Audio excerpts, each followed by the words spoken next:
Picture this. You're at the beach, and one patch of water looks oddly calm. No big crashing waves, just a quiet lane. That can look like the safest place to step in.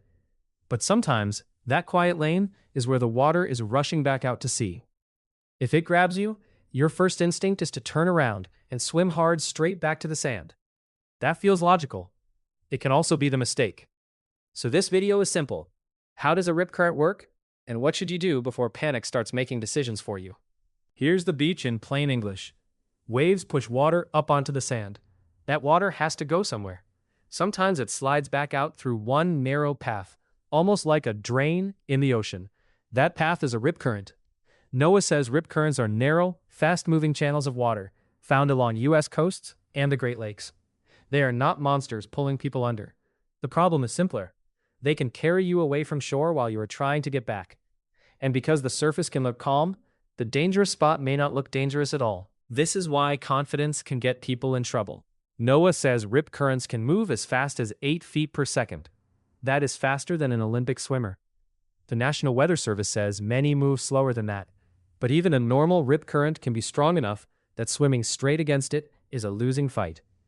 Think of it like stepping onto a moving walkway pointed the wrong direction. You are working hard, but the belt is still winning.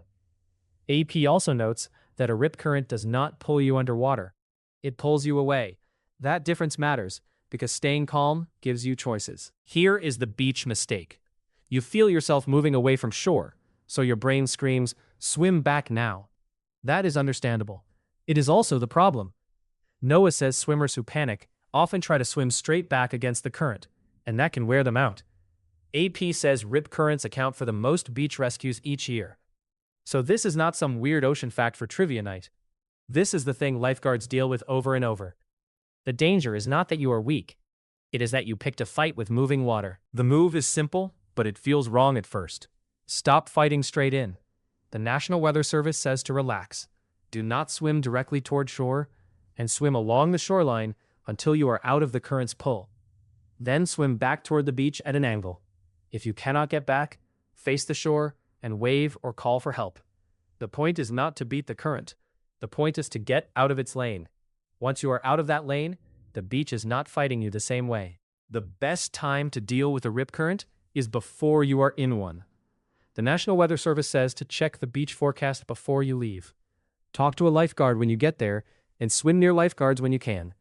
And do not let a pretty day fool you. NWS says rip currents often form on calm, sunny days. That's what makes them tricky. The sky can say vacation, the water can say absolutely not. So flags, signs, forecasts, and lifeguards are not background decoration. They are the early warning system. This is why the story matters right now. AP reported on June 24th that at least 21 people had already died from rip currents in U.S. waters this year, according to the National Weather Service. The Guardian also reported June warnings along the California coast after deaths, with dangerous surf and rip currents in the forecast. We do not need to turn tragedy into panic to learn from it. The useful takeaway is smaller and more practical. If summer is sending people back to the water rules are worth knowing before the towel hits the sand. So, what should you look for? Start with anything official: beach forecasts, warning flags, posted signs, and lifeguard instructions. If the beach is warning people, believe it. Then look at the water. AP says rip currents can be hard to spot because the surface may look calm. A quiet gap between rougher waves can be a clue, especially near piers, jetties, or low spots. But do not turn this into a guessing game. The safest move is asking a lifeguard and checking the forecast before you go in. Bottom line, a rip current is a narrow path of water moving away from shore. It does not have to pull you under to be dangerous. If you get caught, do not spend all your energy swimming straight back. Relax, move sideways along the beach until you are out of the pull, then angle back in. If you cannot make it, face the shore and wave for help. And before you swim, check the forecast and listen to lifeguards. If this helped, like the video and subscribe to Stick News for more current events explained without the homework. And tell me in the comments, did you already know not to swim straight back?